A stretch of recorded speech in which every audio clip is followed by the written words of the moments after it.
இது எடிட் பண்ணி தான் போவீங்க. எடிட் பண்ணி தான் போவீங்க. எடிட் பண்ணி தான் போவீங்க. Yeah. Hello and welcome to IP Dome's SME channel.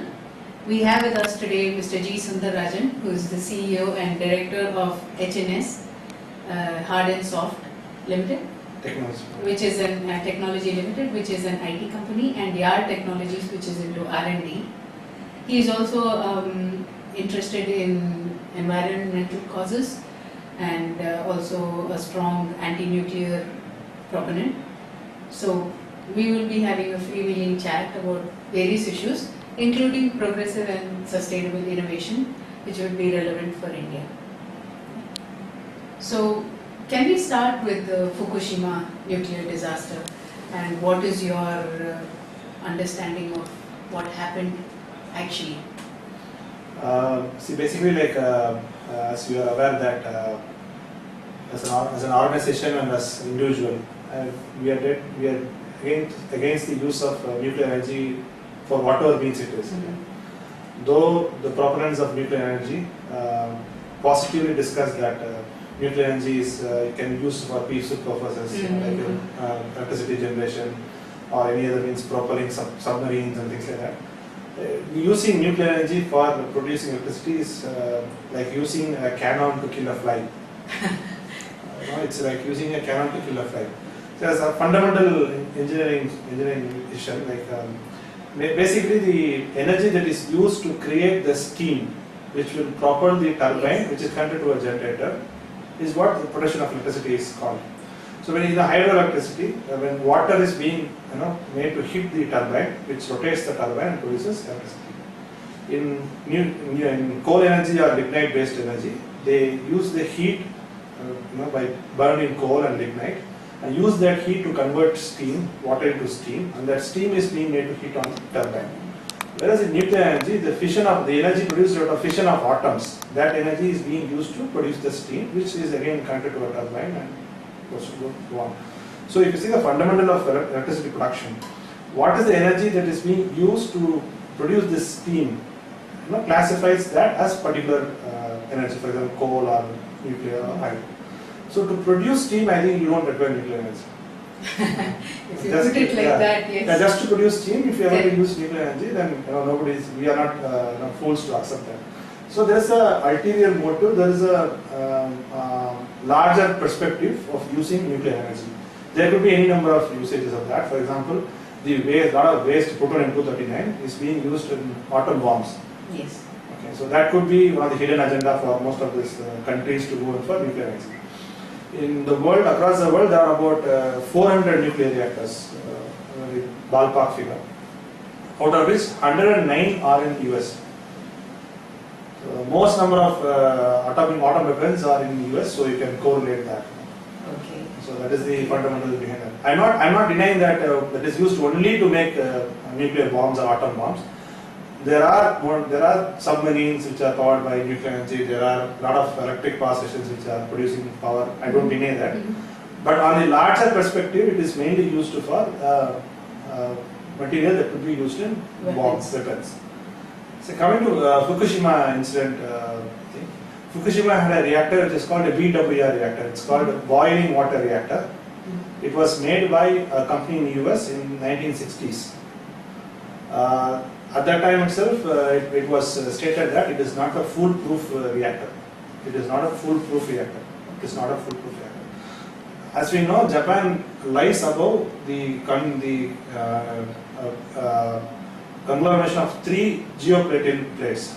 That is called the tectonic plates. Eurasian, Asian, and the Pacific. There are 3 tectonic plates converge near Japan. Okay. There is a very, very important thing that a lot of people, have forgotten about this. Japan is always earthquake prone because of this palatial movement in these 3 plates. All these 3 plates will keep on moving. So Japan is bound to have this earthquakes. I am surprised why Japan has gone in for nuclear energy in the first case itself. In such a large way. About 50-55% of its energy is met by nuclear energy. They have not thought of tidal energy and no, they are an island. Yeah, they are island and they have not thought about this. They are not even thought about geothermal energy. There are a lot of other things that they could have done. See, I mean, you will not agree, but all these things happen by push from the corporate sector. No, it's obvious because America was, I think, Exactly. instrumental in the rebuilding of Japan Yeah. after the. So obviously they pushed their reactors. In fact, the reactor that was used at Fukushima is an American reactor. Yes, also in India, isn't it? Yeah, see, the same type of reactor is available in Tarapur. That's what. Tarapur in India. After Fukushima incident, the incident at Fukushima is a very, I would say it's not the regular case, it's a very rarest of the rare, Yes. I don't deny that. Yes. But a country like Japan, which is in a very high level of preparedness, state of preparedness, because they are always under threat, either through bomb or through natural calamity, they are always under threat. So all their people are generally in a very high level of preparedness. In fact, we saw that, with the videos, there was no panic. Exactly, yeah. And people knew exactly what they to were do. supposed to do. Yeah, Yes, exactly. I saw that. But a country like us, where our management itself is a disaster, Okay.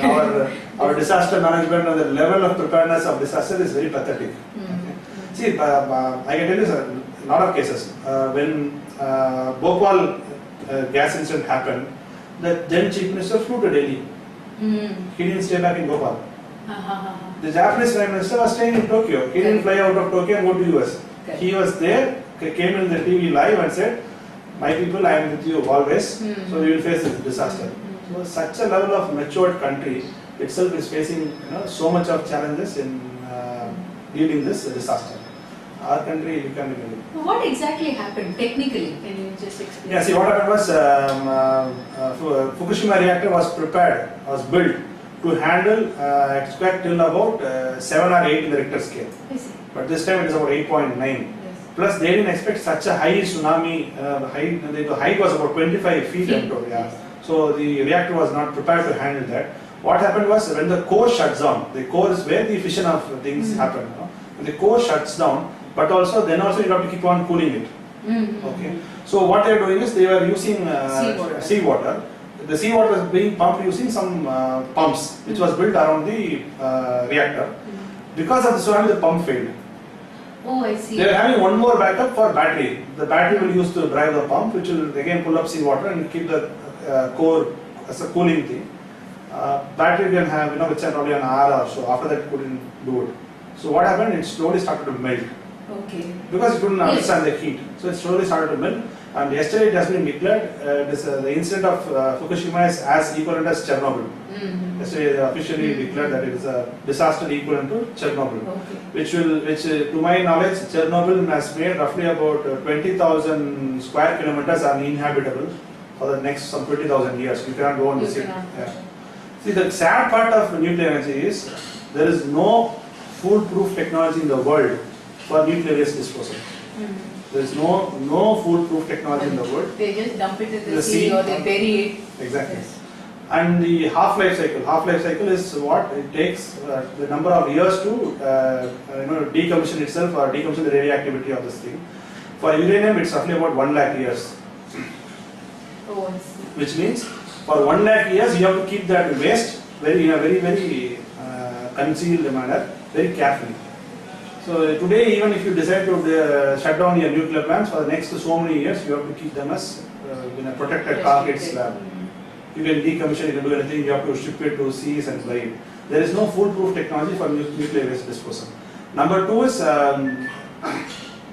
the radioactivity that happens across any activity, starting from mining of uranium, enrichment of uranium, nuclear reactor and nuclear waste disposal. These are the 4 stages of nuclear. In all these places, about 30 to 35 kilometers of radius, there will be radioactivity. Even during transmission? Even during transmission. I see. I can give you an example. Sodium is used as a coolant in most of the reactors. So that becomes a radioisotope over a period of time. The tubes which carry water to cool the reactor, the tube, not the water, yes. The tubes become radioactive over a period of time. So in Kalpakam and all, they change the tubes once in 10 years time, once in 5 years time, depending on the nearness to the reactor, they change the tubes.